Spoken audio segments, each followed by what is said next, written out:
آج ہم folk acid tablet کے بارے میں تفصیلاً گفتگو کریں گے۔ فولک ایسڈ کی مقدار 5 ملی گرام اس میں شامل کی گئی ہے۔ فولک ایسڈ جب ہم اس ٹیبلٹ کو استعمال کریں گے یہ جسم میں جا کے فولیٹ میں کنورٹ ہو جاتی ہے۔ فولیٹ ایک وائٹامن B9 ہے۔ فولیٹ ایک وائٹامن ہے۔ اس کی کمی کی وجہ سے پریگننسی کے دوران اگر آپ نے اس کو استعمال نہیں کی، فولیٹ ڈیفیشنسی تھی تو نیورل ٹیوب ڈیفیکٹ ہو جاتا ہے آپ کے بچے کو برتھ ڈیفیکٹ ہو جاتا ہے۔ اس کے علاوہ آپ کو میگالوبلاسٹک انیمیا، خون کی کمی ہو جاتی ہے اگر فولیٹ ڈیفیشنسی ہے تو آپ میں کمزوری ہو جاتی ہے، آپ کا رنگ پیلا ہو جاتا ہے، تھکاوٹ آپ کو ہو جاتی ہے، ایموشنل ڈسٹربنسز آپ میں ہو جاتی ہیں، آپ کا دماغ مکمل طور پر کام نہیں کرتا۔ تو یہ اس کی جو ہے نا فولیٹ ڈیفیشنسی کی وجہ سے ہوتی ہے، اور اس ساری چیزوں کو ختم کرنے کے لیے آپ کا فولک ایسڈ وائٹامن B9 ہونا آپ کے جسم میں بہت زیادہ ضروری ہے۔ وائٹامن B9 وائٹامن ہمیشہ آپ نے یاد رکھنی ہے کہ ہمارے جسم میں نہیں بنتے۔ جو بھی وائٹامن ہیں یہ ہمیں باہر سے لینے پڑتے ہیں، استعمال کرنے پڑتے ہیں، کھانے پڑتے ہیں۔ بے شک وہ آپ خوراک کی صورت میں استعمال کریں یا ادویات کی صورت میں استعمال کریں۔ جو وائٹامن B9 ہے یہ آپ کی جو سبز پتوں والی سبزیاں ہیں اس میں وافر مقدار میں پایا جاتا ہے، تو وہ آپ نے استعمال کرنی ہے قدرتی طور پر۔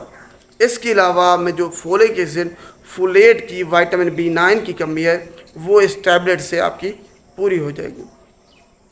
سب سے بات کرتے ہیں پہلے کہ birth defect, neural tube defect کیا ہے۔ اگر آپ حمل ہونے کا یا بچے پیدا کرنے کا ارادہ رکھتی ہیں، پریگننٹ ہونے کا ارادہ رکھتی ہیں، تب آپ نے حمل سے پہلے، پریگننٹ ہونے سے پہلے فولک ایسڈ ٹیبلٹ کو استعمال کرنا شروع کر دینا ہے۔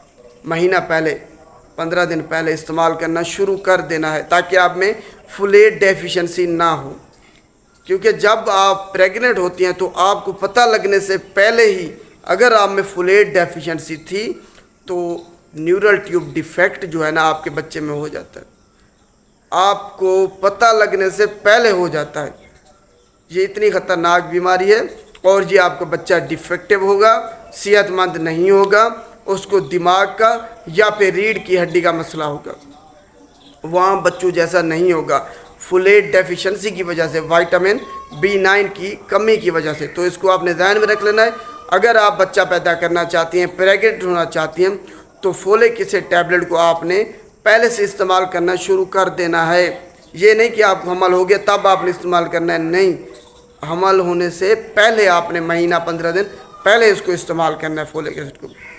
دوسرا اس کا سب سے خطرناک جو میگالوبلاسٹک انیمیا، اس میں کیا ہوتا ہے کہ فولیٹ ڈیفیشنسی کی وجہ سے جو ریڈ بلڈ سیلز ہیں وہ ان کی جو سائز ہے وہ بڑا ہو جاتا ہے، اب نارمل سائز کے ہو جاتے ہیں، جس کی وجہ سے جو تلی سپلین ہے وہ ان اب نارمل جو سیلز ہیں ان کو اپنے اندر جذب کر لیتی ہے اور یہ سارے آپ کے سیل بلڈ سرکولیشن میں نہیں جاتے، جس کی وجہ سے آپ میں جو بلڈ سیل ہیں ان کی کمی ہو جاتی ہے اور آپ کو انیمیا ہو جاتا ہے۔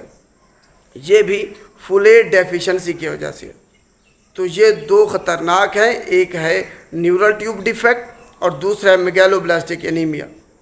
تو ان دونوں صورتوں میں آپ نے استعمال کرنا ہے۔ جو حاملہ خواتین ہیں، دودھ پلانے والی مائیں اس کو لازمی استعمال کرنے، اور جو حاملہ خواتین ہیں جو پریگننٹ ہونے کا ارادہ رکھتی ہیں، بچے پیدا کرنے کا ارادہ رکھتی ہیں، وہ فولک ایسڈ کو پریگننٹ ہونے سے پہلے شروع کر لیں تاکہ آپ میں فولیٹ ڈیفیشنسی نہ ہو۔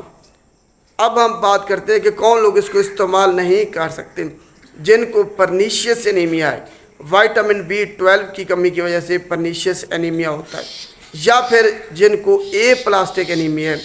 اے پلاسٹک انیمیا میں جو آپ کی بون میرو ہے وہ بلڈ سیل نہیں بنا رہی ہوتی اتنے زیادہ کہ آپ اس سے اپنے کام، روزمرہ کے کام جاری رکھ سکیں۔ تینوں قسم کے سیل، بلڈ سیل نہیں بن رہے ہوتے بون میرو سے، اس کو ہم اے پلاسٹک انیمیا کہتے ہیں۔ تو ان صورتوں میں آپ نے فولک ایسڈ کو استعمال نہیں کرنا، باقی ہر صورت میں آپ فولک ایسڈ آپ استعمال کر سکتے ہیں۔